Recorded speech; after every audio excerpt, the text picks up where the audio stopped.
The night sky above New Mexico was unusually clear. Dr. Olivia Martinez adjusted her telescope one final time before checking the readings. For 3 nights in a row, she had detected strange signals from the same sector of deep space. At first, she thought it was equipment error. Now she wasn't so sure. "That can't be right," she whispered to herself. The objects were moving in formation, too organized to be natural. And they were moving fast, too fast. She picked up her phone and dialed her colleague at NASA. "Sam, it's Olivia. I need you to confirm something for me." 6,000 miles away in the Pacific Ocean, Captain Alan Wright stood on the bridge of the U.S. Orion. The research vessel had been tracking unusual sonar readings for the past hour. "Sir, the object is surfacing," the sonar operator called out.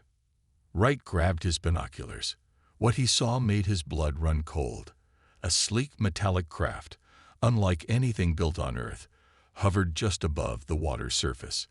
It emitted a soft blue glow and made no sound. "Battle stations," Wright ordered, his voice steady despite his racing heart. "And get me a direct line to Pacific Command." Before the crew could respond, every screen on the bridge flickered. The radar, navigation systems, and communications all displayed the same message in perfect English. "Your assessment period has ended.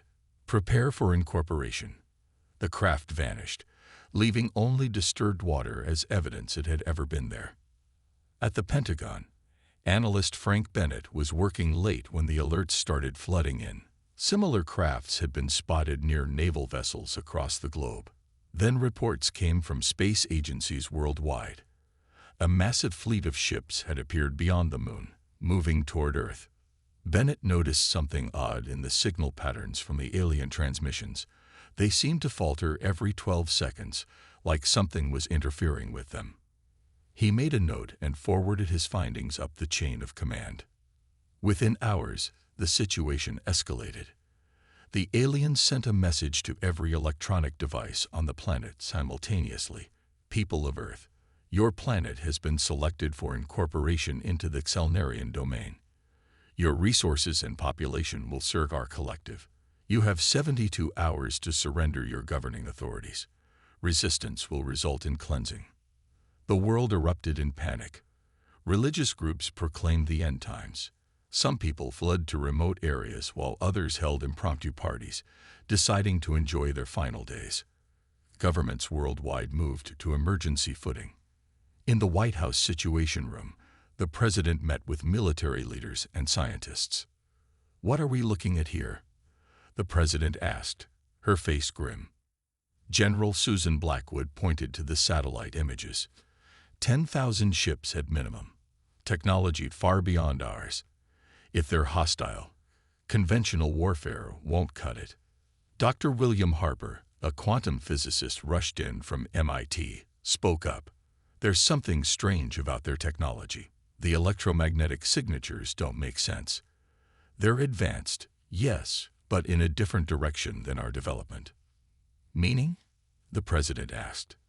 "Meaning some of our primitive technology might actually be unknown to them. They might have vulnerabilities we wouldn't expect." Frank Bennett was called in to present his findings on the signal interruptions, every 12 seconds, like clockwork. "Something about Earth's natural electromagnetic field seems to disrupt their communications. It's not much, but it's something." In rural Montana, Greg Collins watched the news with a calculated expression. The former military technician walked to his barn and unlocked a hidden trapdoor. Below was equipment from a classified project he'd worked on years ago. Sonic disruption technology, deemed too unpredictable for deployment. "Might be time to fire you up after all," he said to the dusty machines. Meanwhile, the first wave of alien ships entered Earth's atmosphere. They were beautiful and terrifying. Massive vessels that glowed from within, defying physics as understood by humans. Captain Alan Wright watched from the deck of the U.S. Orion as one alien ship hovered over the ocean. "Sir," his executive officer said quietly, "what do we do?" Wright's jaw set firmly. "We fight. We always fight." Across the globe, Humanity prepared for a war unlike any they had ever imagined, not knowing that Earth itself would prove to be their greatest weapon against the coming storm. The world leaders gathered in a secret underground facility beneath Geneva. Despite decades of conflicts and rivalries, they now sat together at one table facing a common enemy. General Susan Blackwood stood before them, pointing at the holographic display of Earth with red dots showing alien positions. The Tselnarian forces have established surveillance around our planet. They're methodical, not rushing in. That gives us time, she said. The Chinese president leaned forward. Time for what? Their technology is centuries ahead of ours. General Blackwood smiled slightly. Maybe not in all ways. Dr. William Harper explained his theory about the aliens' technology. They use quantum-based systems that seem disrupted by Earth's magnetic field. Our older analog systems might actually work better against them. Meanwhile, NASA engineer Diane Russell worked with teams around the world to repurpose weather satellites. In just 48 hours, they created a makeshift early warning system. It wasn't elegant, but it could track alien movements and broadcast on frequencies the aliens seemed to ignore. It's held together with the digital equivalent of duct tape, Diane told her team. But it works. In Montana, Greg Collins pulled a tarp off old military equipment in his barn. The sonic disruption devices were experimental weapons designed to create sound waves that could shatter specific materials. The military had abandoned the project, but Greg had kept the prototypes. He powered up a test unit. The device hummed to life, causing the barn windows to vibrate slightly. His dog whined and backed away. "Sorry, boy," Greg said, patting the dog's head. "Got to make sure these still work." At Stanford University, Tina Rodriguez gathered with other amateur radio operators. With major communication systems failing, they became humanity's new network. Using old ham radios and homemade equipment, they established contact between military bases, research facilities, and resistance groups. "My grandpa said these old radios would be useful someday," Tana told the fellow student as they connected wires to a car battery. Guess he was right. The aliens made their first show of force. A single ship approached the International Space Station. The astronauts aboard watched in horror as the alien vessel fired a beam of light. The space station didn't explode. It simply came apart, as if the bonds holding the metal together had vanished. Next, they targeted the lunar base. 47 scientists and engineers died as their habitat was systematically dismantled. Only 3 survived in a sealed emergency shelter, broadcasting what they saw until their oxygen ran out. In the Pentagon War Room, Frank Bennett analyzed the footage from the moon attack. He noticed something crucial. The aliens avoided direct contact with lunar dust. "Look here," he pointed to his colleagues. "They're careful not to touch the surface. And when some dust scattered onto their suits, they immediately cleaned it off. Something about our basic elements bothers them." The president ordered mining companies to extract as much raw ore as possible. If Earth materials affected the aliens, they needed to know which ones and how. In a lab at MIT, Dr. Harper made a breakthrough. When exposed to a combination of Earth's magnetic field and certain radio frequencies, samples of captured alien material became brittle. "It's like their molecular structure can't handle the specific resonance patterns of our planet," he explained to General Blackwood over a secure line. "We need to amplify this effect." The aliens sent another message. "Final notice. Your incorporation begins in 24 hours. Resistance is futile and illogical." Captain Alan Wright, now commanding a hastily assembled fleet of naval vessels in the Pacific, received new orders. They would engage the first wave of alien ships using modified weapons based on Dr. Harper's findings. "We're going to hit them with everything we've got," Wright told his crew. "And we're going to hit them with Earth itself." As the sun set around the world, people looked to the stars with fear, but also with growing resolve. The aliens thought Earth would be an easy conquest. They were about to learn how wrong they were. The first wave of alien ships descended through Earth's atmosphere at dawn. They split into 3 massive groups. targeting major population centers across Asia, Europe, and North America. Their ships looked like giant silver teardrops, gliding silently through the air. Commander Vexthal watched from his command vessel high above Earth. His 6 eyes blinked in sequence, a sign of satisfaction among his species. "Begin the standard conquest pattern," he ordered. "Target their military installations first, then government centers." The alien ships opened fire on military bases worldwide. Their weapons didn't explode like human bombs. Instead, they fired beams that simply erased whatever they touched, converting matter into energy. Tank divisions, aircraft carriers, and fighter jets vanished in seconds. Human forces fought back with everything they had. Missiles, artillery, and aircraft attacked the alien ships. Most weapons bounced off the alien shields, but occasionally, a lucky hit would cause a ship to falter. In San Diego, Coast Guard officer Peter Jackson watched as an alien ship hovered over the harbor. His small patrol boat was all that stood between the aliens and the city.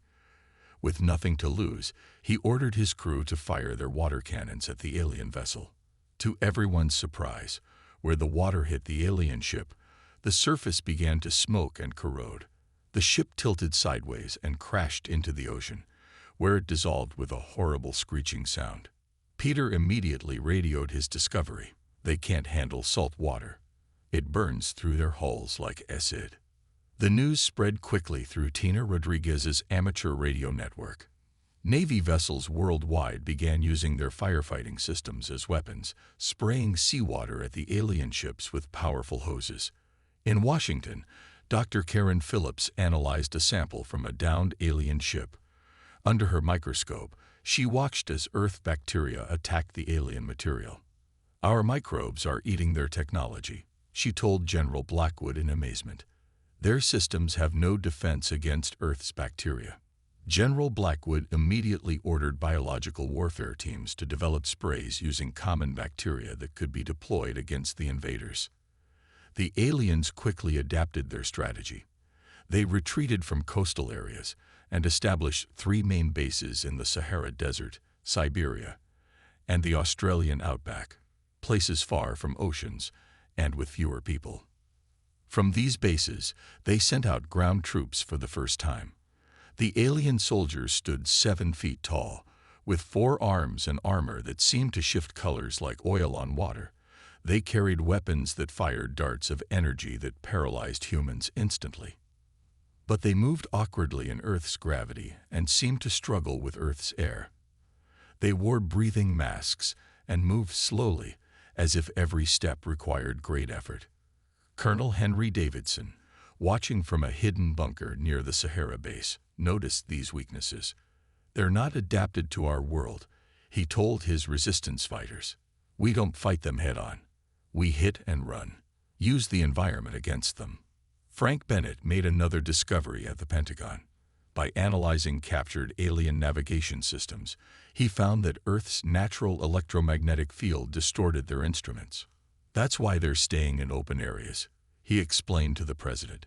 "Their systems can't handle the magnetic variations near mountains or certain mineral deposits." The president ordered mining operations to extract iron, nickel, and other magnetic materials to create defensive barriers around major cities. Meanwhile, Greg Collins and a small team of engineers mounted his sonic disruptors onto trucks and drove toward the alien base in the Australian outback. Their plan was simple but dangerous: get close enough to test if the sonic weapons affected alien technology. Commander Vexthal received reports of unexpected resistance from the primitive humans. His secondary eyes flashed red with anger. "Impossible," he hissed to his officers. "These creatures barely have space travel. They cannot resist us." His science officer approached cautiously. "Commander, our biology teams report compatibility issues with this planet. The atmosphere, bacteria, and even the water are proving harmful to our systems." Vexthal killed the science officer with a quick blast from his personal weapon. "No excuses. Deploy the elite forces. We will not be defeated by primitives." Around the world, humans prepared for the next phase of battle. now armed with knowledge of their enemies' unexpected weaknesses. 2 weeks into the invasion, the tide began to turn. Humans adapted faster than the aliens expected. Colonel Henry Davidson coordinated guerrilla tactics worldwide, avoiding direct battles and using Earth's environment as a weapon. Never attack them head-on. He instructed resistance fighters via secure radio. Hit them where they're weak, then disappear. In Australia, Greg Collins and his team reached a ridge overlooking the alien base. Massive ships hovered above a newly constructed structure that pulsed with blue light. Alien soldiers patrolled the perimeter. "Let's see if this works," Greg said, powering up his sonic disruptor. He aimed it at an alien ship and activated the device. The effect was immediate and dramatic. The ship's hull began to vibrate, then crack along invisible seams. Within seconds, the entire vessel shattered like glass, raining debris onto the base below. Alien troops ran in panic, their coordinated movements dissolving into chaos. "Record everything," Greg told his team. "Then get this information back to command." Meanwhile, in Silicon Valley, 17-year-old Zach Miller worked in his parents' garage with salvaged computer parts. The high school senior had been fascinated by the alien communication signals since they first appeared. After days of analysis, he discovered a pattern that allowed him to insert his own code into their system. "It's like they never heard of a firewall," he mumbled, typing furiously. Zach created a virus that replicated itself through the aliens' communication network. It didn't destroy their systems, but scrambled their translators, making it impossible for different alien species within the invasion force to understand each other. At the International Space Agency headquarters, Director Catherine Young oversaw the launch of modified satellites. Engineers had redesigned them to amplify Earth's natural electromagnetic field. "Launch confirmed," a technician announced. "Satellites deploying." As the satellites activated, alien ships worldwide began experiencing navigation failures. Several crashed into each other, while others drifted off course or were forced to land. Commander Vexthal raged at his subordinates as reports of failures flooded in. He executed 3 more officers for incompetence before calling his elite guard. "Deploy the planet killers," he ordered. "These humans are more troublesome than anticipated." His second-in-command, Sub-Commander Karax, approached cautiously. "Commander, the Science Division suggests we retreat and reassess. This planet has unexpected properties that—" "Cowardice," Vexthal shouted. "I will not be defeated by primitives." On Earth, Dr. Karen Phillips made another critical discovery. The aliens' breathing apparatus filtered oxygen differently than human systems. They couldn't handle high oxygen concentrations. "If we can increase the oxygen in their environment," she explained to General Blackwood, "their filters will fail, and their atmosphere will become toxic to them." The military began deploying oxygen tanks near alien positions, deliberately rupturing them to create oxygen-rich zones that forced aliens to retreat. Captain Alan Wright led a naval task force toward the alien base in the Sahara. They carried millions of gallons of seawater in tankers, with plans to flood the desert base. Aircraft equipped with spraying systems would deliver the salt water directly onto alien ships. In the Pacific, Admiral Joseph Carter prepared the Hydra Protocol, a coordinated attack using repurposed oil tankers filled with seawater. They would approach alien positions and spray enormous volumes of water at their ships. Vexthal's elite forces deployed from orbit, piloting smaller, faster ships. They targeted human-resistant strongholds with precision strikes, temporarily regaining the advantage. But the aliens made a critical error. In targeting human population centers, they veered too close to oceans and lakes. Earth's naval forces were waiting. "All ships, commence Hydra Protocol," Admiral Carter ordered. Hundreds of vessels, from naval warships to fishing boats, began spraying seawater at the alien craft. The water corroded their hulls, sending dozens of ships crashing into the sea. Dr. William Harper finished his most important project, the pulse. This device would amplify Earth's electromagnetic field 100-fold, potentially disabling all alien technology within its range. It might also knock out our own electronics, he warned General Blackwood. But they'll recover. Theirs won't. As Part 4 ended, both sides prepared for what would surely be the decisive phase of the war. 1 month into the invasion, Earth launched its first coordinated global counterattack.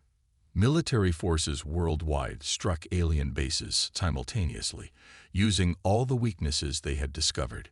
In the Sahara, Captain Alan Wright directed the seawater assault from a mobile command center. Hundreds of aircraft flew over the alien base, releasing torrents of ocean water onto the structures below. The alien material sizzled and dissolved on contact. "Keep the pressure on," Wright ordered through his radio. "Don't give them time to adapt." Admiral Joseph Carter led the naval assault on alien positions near coastlines. His fleet of ships sprayed massive walls of seawater at approaching alien vessels. The alien ships tried to retreat, but many were caught in the spray. Their hulls corroded instantly, sending them crashing into the ocean. In Australia, Greg Collins and his team had multiplied. Now 50 trucks carrying sonic disruptors surrounded the alien base, all firing at once. The alien structures vibrated, then cracked apart as the sound waves hit specific frequencies that shattered their molecular bonds. Commander Vexthal watched in rage as reports of failures came in from all fronts. 3 of the 7 alien species in his alliance were now secretly communicating with each other, planning to abandon the invasion and save themselves. "Deploy all remaining forces," Vexthal commanded. "No more strategic retreats. Cleanse this planet now." In orbit, Russian submarine captain Nikolai Petrov had been reassigned to command a hastily modified space vessel. His mission: destroy the aliens' orbital sensor network that was guiding their attacks. Just like hunting submarines, Petrov told his crew as they approached an alien satellite. Silent and deadly. His ship fired harpoon-like devices that attached to the alien technology and released concentrated salt water, causing the satellite to fail. One by one, the alien sensors went dark. On Earth, Dr. William Harper prepared to activate the pulse device. Teams around the world had built smaller versions, creating a network that could amplify Earth's electromagnetic field globally. "All stations, report readiness," Harper called through the secure channel Tina Rodriguez had established. One by one, stations across the world reported ready. The president gave the final authorization. "Activate the pulse," Harper ordered. Worldwide, the devices powered up. For a moment, nothing seemed to happen. Then, across the globe, electrical systems flickered. Lights dimmed, communications stuttered, and equipment rebooted. But the effect on alien technology was devastating. Their ships lost power and fell from the sky. Their weapons stopped working. Their communication systems went silent. In the Tselnarian command ship, Vexthal watched in horror as his technology failed. Emergency systems barely kept life support functioning. "What is happening?" he demanded, striking a junior officer who could not answer. His science advisor, who had replaced the one Vexthal had executed, spoke carefully. "The humans have found a way to amplify their planet's natural electromagnetic field. Our technology cannot adapt quickly enough." On the alien ship, Sub-Commander Karax met secretly with representatives of 3 species in the Alliance. They agreed their best chance of survival was to abandon Vexthal and seek terms with the humans. "He has led us to disaster," Karax said. "We must save whoever we can." Meanwhile, Frank Bennett discovered that the aliens had placed underwater sensors around Earth's oceans. These sensors were collecting data on ocean composition, likely trying to find a way to neutralize the water weakness. Bennett contacted submarine forces worldwide. "We need to destroy those sensors before they find a solution to their water problem." Colonel Henry Davidson led a ground assault on a crashed alien command ship. His forces fought through alien defenders, suffering heavy losses, but eventually capturing the ship mostly intact. Inside, they found star maps, technical data, and communication logs that revealed the aliens' home system location and their complete battle plans. Get this to intelligence immediately, Davidson ordered as his team secured the alien databases. Dr. Karen Phillips developed a new weapon, aerosol canisters containing Earth bacteria that specifically attacked alien biology and technology. Air forces began dropping these canisters over alien positions, creating zones the invaders couldn't enter without their systems failing. As Part 5 concluded, the alien invasion force was in disarray. Their once unified attack had fractured into isolated groups fighting for survival rather than conquest. Commander Vexthal stood on the bridge of his damaged flagship. His forces were losing. The primitive humans had somehow turned the very planet against his superior technology. It was time for his final option. Prepare the terraforming engines, he ordered. If we cannot have this world, no one will.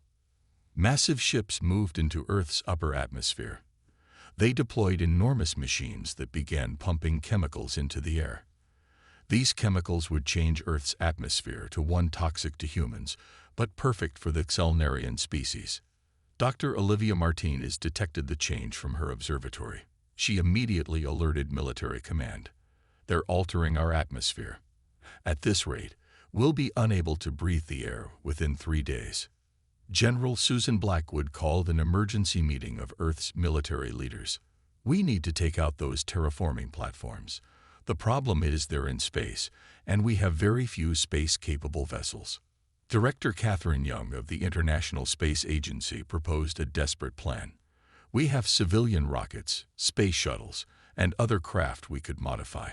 They weren't built for combat, but they could reach the platforms. How would they attack once they get there? General Blackwood asked. Salt water, Catherine replied simply. We load them with tanks of seawater and crash them directly into the terraforming engines. The plan was approved immediately. Around the world, space agencies prepared whatever craft they had. Astronauts and pilots volunteered for what many considered a suicide mission. Meanwhile, the captured alien command ship provided invaluable intelligence. Greg Collins and his team discovered the aliens' command frequencies. Using this information, Zach Miller refined his virus to specifically target the terraforming engine's control systems. If we can upload this directly to their network, Zach explained to military officials, we might be able to shut down the terraforming remotely.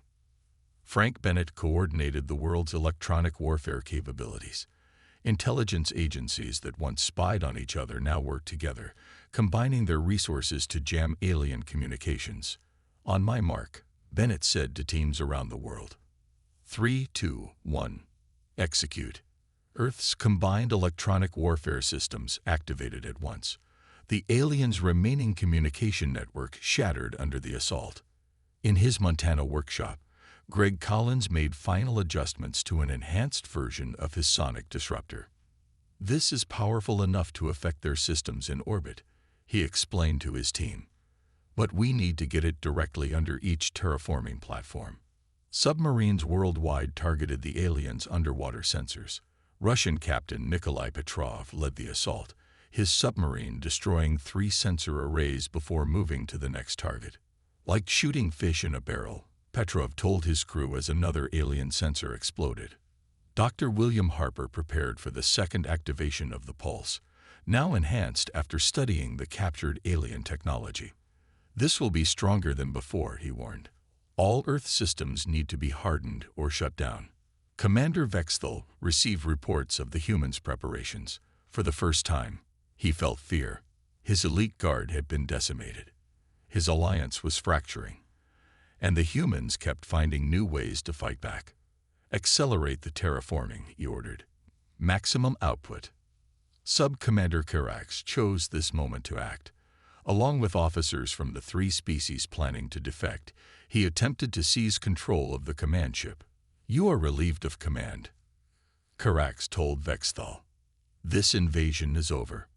Vexthal killed Karax with a swift blow, but other officers joined the mutiny. A brutal fight erupted on the bridge of the alien flagship. On Earth, General Blackwood gave the final order for humanity's desperate counterattack. All forces, Execute final stand protocols. This ends today. Space shuttles and rockets launched toward the terraforming platforms. Fighter jets engaged the remaining alien ships in Earth's atmosphere. Ground forces attacked alien positions with salt water, bacteria, and sonic weapons. Dr. Harper activated the enhanced pulse. The effect was immediate and dramatic. Most of Earth's power grid went dark, but every piece of alien technology on and around the planet simply stopped working. Greg Collins and his team rushed to position their enhanced sonic disruptors beneath the now powerless terraforming platforms. The fate of Earth's atmosphere hung in the balance as humanity made its final stand against the invaders. The battle for Earth reached its climax in space. Modified civilian spacecraft rammed into the alien terraforming platforms, their tanks of salt water rupturing on impact. Where the water touched alien technology, it dissolved into useless slag. One by one, the platforms stopped functioning. On the alien flagship, Commander Vexthal fought desperately against his own officers. The ship drifted aimlessly, its controls damaged in the struggle. He killed 3 more mutineers before securing the bridge. Retreat, he finally ordered, his pride broken. All ships, retreat from this cursed planet. The remaining alien vessels attempted to flee Earth's orbit. Less than 1,000 ships remained from the original 10,000. But humanity was not finished with them yet. Using captured alien technology, Earth had hastily converted several space stations into battle platforms. These stations now fired at the retreating alien fleet, using weapons based on Greg Collins' sonic technology. Don't let them escape, General Blackwood ordered from Mission Control. If any get away, they'll return with reinforcements. Dr. Olivia Martinez, who had first detected the alien fleet, now used her observatory to track their escape vectors. They're heading toward Jupiter, she reported. If they can get past the gas giant, they'll have a clear path out of our solar system. Captain Alan Wright, now commanding Earth's lead pursuit vessel, coordinated with Russian Captain Nikolai Petrov. Their ships follow the aliens toward Jupiter. We can use Jupiter's gravity to slingshot our smaller ships, Wright suggested. Cut them off before they can exit the solar system. Like wolves hunting deer, Petrov agreed. We drive them into a trap. Earth vessels pursued the aliens to Jupiter. There, they used the planet's massive gravitational field to accelerate and intercept the fleeing ships. The aliens, their technology still malfunctioning from the pulse, could not maneuver effectively. In a final desperate act, Commander Vexthal ordered his remaining ships to self-destruct rather than be captured. Hundreds exploded in brilliant flashes against the backdrop of Jupiter. But 23 alien vessels were captured intact, including one containing the high-ranking officers who had tried to mutiny. Earth forces brought the captured aliens back to a secure facility in Antarctica. There, Dr. Karen Phillips discovered something surprising about the captives. They're not all the same species, she explained to world leaders. They're a coalition of 7 different alien races, and they don't all agree with the invasion. Through the translation technology developed by Zach Miller, the aliens revealed the truth. Commander Vexthal represented an expansionist faction of their civilization. The main Selnarian government had not authorized the attack on Earth. Our leaders sent Vexthal to explore, not conquer, one alien explained. He disobeyed orders, convincing many that your world was a threat that needed to be eliminated. Dr. William Harper used the captured alien technology to establish communication with the main Selnarian government. They were shocked to learn of Vexthal's unauthorized invasion and offered immediate peace terms. 6 months after the invasion began, Earth welcomed an official delegation from the Selnarian Alliance. They came in a single unarmed ship, landing at a specially prepared site in Geneva. We deeply regret the actions of Commander Vexthal, the Selnarian ambassador said through translators. We wish to establish peaceful relations with humanity and welcome you to the galactic community. The President of the United States, representing Earth, accepted their apology but made humanity's position clear. We come in peace to all who respect us, but Earth will never again be caught unprepared. The few surviving ships from Vextol's fleet that escaped the solar system spread word throughout the galaxy.